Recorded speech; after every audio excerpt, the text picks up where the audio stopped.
স্বামীকে প্রেসার দিতে দিতে, মানসিক কষ্ট দিতে দিতে স্বামীকে বুড়া বানায় ফেলে দিয়েছে। আমাদের নবীজি দোয়া করতেন আল্লাহর কাছে, আল্লাহ আমি এমন স্ত্রী থেকে তোমার কাছে আশ্রয় চাই যে আমাকে বৃদ্ধ হওয়ার আগেই বুড়া বানায় ফেলবে। বৃদ্ধ হওয়ার আগেও স্ত্রী চাইলে স্বামীকে বুড়া বানাতে পারে। দেখা যায় অনেক সময় অনেক পরিবার স্ত্রীদের মানসিক টর্চারের কারণে স্বামীরা স্ট্রোকের শিকার হয়, রোগ ব্যাধির শিকার হয়, হার্ট স্ট্রোক করে, হাই প্রেশারের শিকার হয়, পেরেশান। দিনের জন্য কাজ করা তো দূরের কথা, দুনিয়া সামলাতে তার সারাদিন চলবে।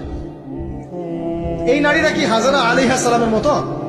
যখন এমন নারীরা ঘরে ঘরে তৈরি হবে তখন দেখবেন আদর্শ পরিবার ঠিকই গঠিত হবে। তো বিয়ে করলে এ ধরনের মেয়েকে করবেন। রূপের সৌন্দর্য দেখে, টাকা পয়সা দেখে আর অন্যান্য বিষয়গুলো দেখে এত বেশি ইমপ্রেসড হওয়ার দরকার নেই। আপনি দেখবেন দিনদারিতা আছে কিনা। এবং দিনদারিতা কিন্তু শুধু বোরখার মধ্যেই থাকে